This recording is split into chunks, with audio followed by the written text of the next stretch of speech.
So I've just done my first market and I'm gonna go through a couple of things that I learned. Obviously this is my own experience and I've only done one market, so I've got a lot to learn. This is basically just what I learned just from doing my first market. Overall it was a really positive experience. The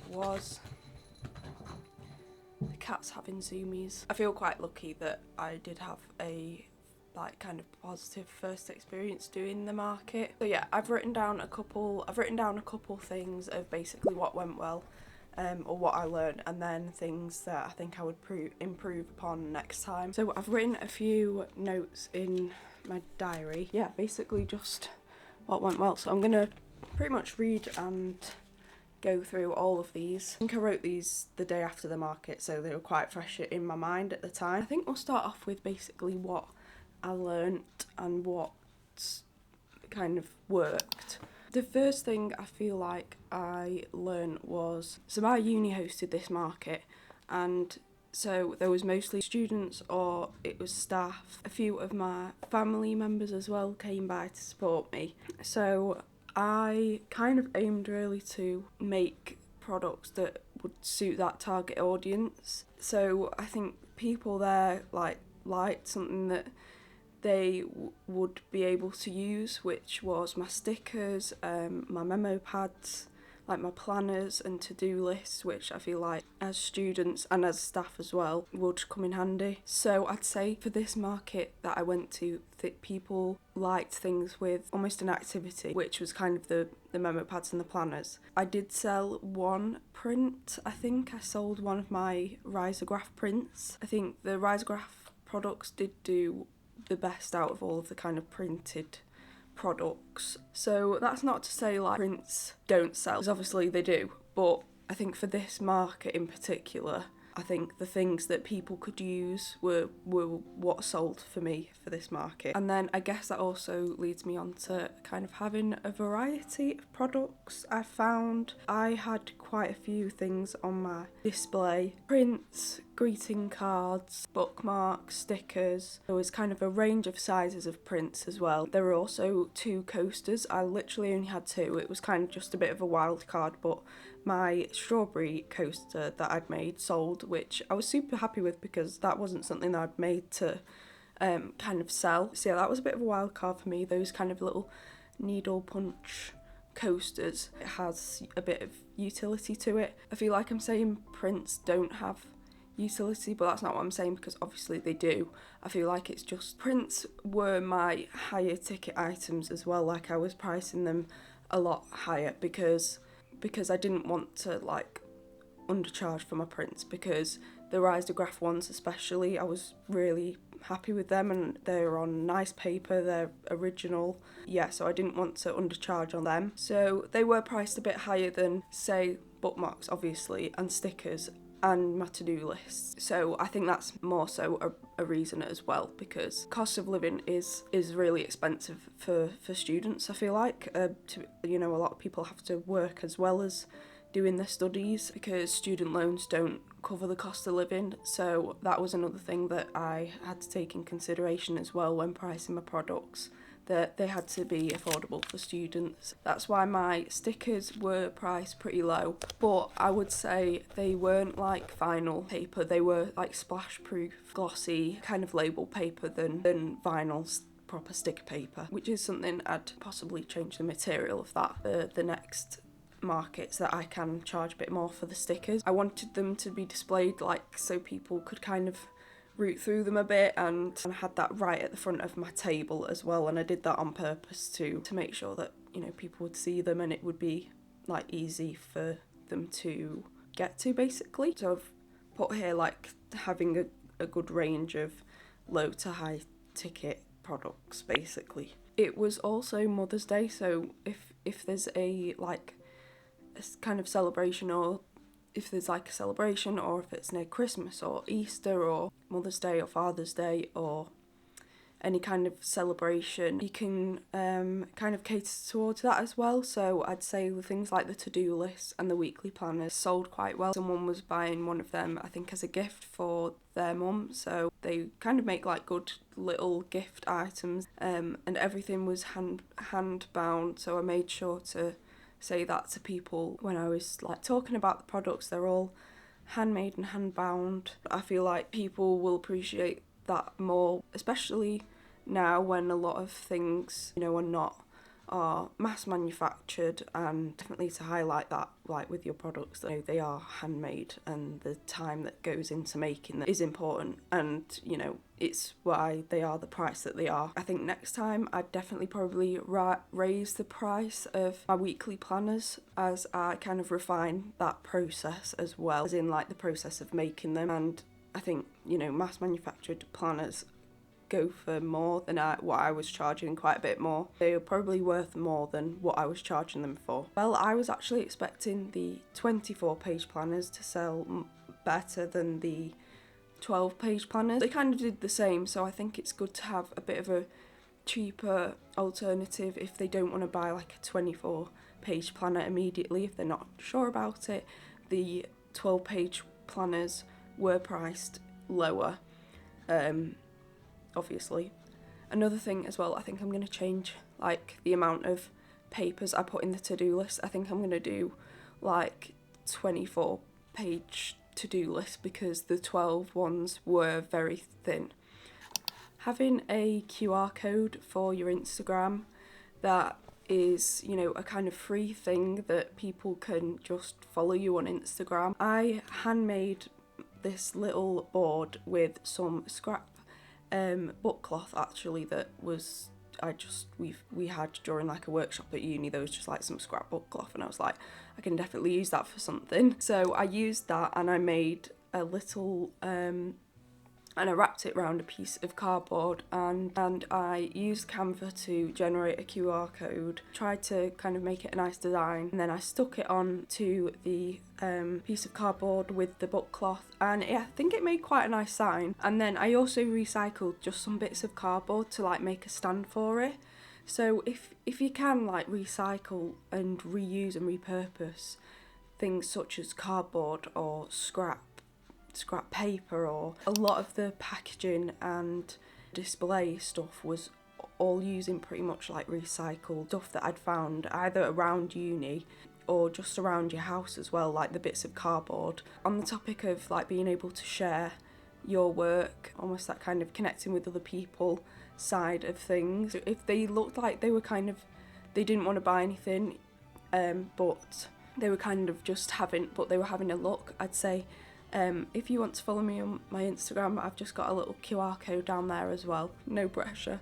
Yeah, I had quite a few people follow me on Instagram just from having that QR code, that if I didn't have that, people wouldn't have found my Instagram. A lot of people had them on business cards as well. You can do that, like putting a QR code on a business card, which is great as well. I followed some of the other stall holders through their business card, which had like a QR code on it, so that's another good way of basically connecting with other people online, but at the market at the same time. I nearly didn't do that. I nearly just thought, oh, just leave it, like I don't know if it'll make that much of a difference, but it did make quite a difference, so I definitely recommend doing that. I think I might go into like some of the designs specifically that went well. So for the designs that went well, I'd say like the nature risographs was like the print that I sold. Basically that was, I think, the one print that I sold. To be fair, I didn't really cater the other prints to like what I think people would want. They were just like prints that I kind of had, so I wasn't really expecting to sell too many of them. I would like to definitely level up my prints, I think, for my next market. That's probably where I needed to improve more upon. I think I sold a couple of greeting cards. I actually thought I would sell more of the greeting cards because it was like Mother's Day. I kind of did like a tea theme, like a cup of tea theme. Yeah, I only sold like 2 of them. The nature designs did like the best. For example, all of my like cute animal stickers all of those designs sold. I'd actually sold out of all of my cute animal stickers. However, there were a lot of young people there. You know, I love a cute animal sticker, so I'd say that's probably why they sold out. But you know, people love animals. I think I sold like all of my hedgehogs, badgers, my geese stickers, a chicken sticker, my cats. You know, cats are so popular, which I'm not mad at because it's literally one of my favourite things to draw. And the risograph designs, I'd say, were all of my risograph bookmarks sold, which I was super happy with as well. To be fair, they were my favourite. I kind of wish I had one left to use for myself, but yeah, like the nature kind of green theme as well. Those risograph bookmarks as well, they filled the space of the bookmark. So I feel like the fact that they looked full was another thing that kind of made people buy them. Not many people bought the bee bookmarks at all really, so which I was kind of doing because it's Manchester bee, but not many people bought that stuff really. I've sold a few bee stickers, but not as many as I thought. Probably your bestsellers are not going to be what you expect them to be, which is what my stall neighbour as well said to me as well. Like, yeah, the things that people were buying were not the things that she expected. So I'll go on to things that I'm specifically going to improve upon for next time. Possibly uploading designs online. Ultimately, like, it means that you can reach a bigger audience, but that's kind of not really relevant to markets in particular. I think I want to work more on my nature-specific designs because I do think that's something that people are resonating with in 2026, because with everything being so fast-paced, and I definitely feel like nature is an escape for a lot of people, including myself. Definitely want to develop some of those designs more. My favourite subject matter is nature, and yeah, I just want to explore that more, and hopefully that'll translate into newer designs and also newer prints. I want to make some nature themed prints. I need to mess about a bit more with the printers at uni and try to get them to a standard that I'm really happy with. I think to develop like my range of stationery, I think I want to make more kind of choice of memo pads and notepads and make some newer designs for them. I only had one design at this market. I'd say I want to kind of try be better organised on the day as well. I made up some labels, price labels, but they took me a long time, and I think I need to try a different method of making them up because I was like hand printing them out with these little stencils and it was taking a long time, and on the day I was like that none of them were organised into what price. They were just in this little tin and they were all mixed up and really not organised, so it took me longer than expected to set up. I got there about 9:15 and I was faffing with my tablecloth, and yeah, I was getting into a bit of a panic in the last 15 minutes before the market opened, and yeah, I was a bit panicking, to be honest, because yeah, it definitely took me longer than I thought to set up, but I think that's because it was my first time and I'd not gone through the process before. In the end, it was absolutely fine, as it usually is. On the like little QR code thing that I had, I think I tried direct people to it more than I did, because even though I was like directing people to it and stuff, probably could have done that more. I had help bringing all the stock to the market, which was hosted at my university. I had help with that, and I do think I need to try make it so that I can travel with all my stock independently, possibly using a suitcase rather than a big trolley, because everything's contained in a suitcase and it'll be easier to say like carry it on and off trains, for example. I really was not sure what this market was going to be like at all.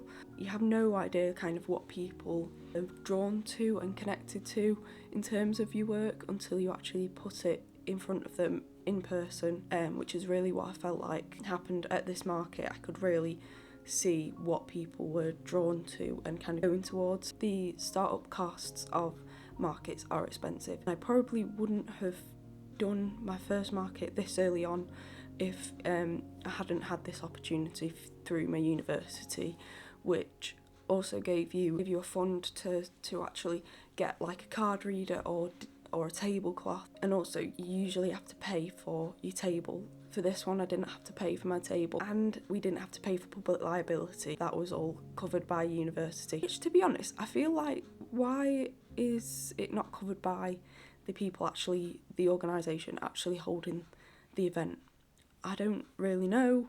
I think you have to be doing probably a lot of them to make it worthwhile, and for a long time. I think I still have a lot to learn. But that's pretty much everything I learned at my first art market, and I hope that was helpful at all. As well, like just writing stuff down, like what you've learned and what went well, for you to remember for next time, whilst everything's fresh in your mind. Kind of reflects on what you've learned and stuff from the day. So yeah, I think that's pretty much everything. I've been speaking for quite a long time and my throat actually is sore now, so I think believe in yourself as well is one of the main things. I think that's one of the first points I wrote down, was kind of that self-belief. I work at a cafe as well, so I was pretty happy to talk to people. Not too much. Sometimes I'd just like sit back and try and look a bit busy. Like I'd just be like, hiya, and then I'd just be like kind of looking a bit busy. I wasn't busy, I was trying to look busy. You bring something to do, like for drawing or note taking whilst you're there, which I did do a bit of that. I think that's everything I have for this video, so thank you very much for watching. I hope it was of some use.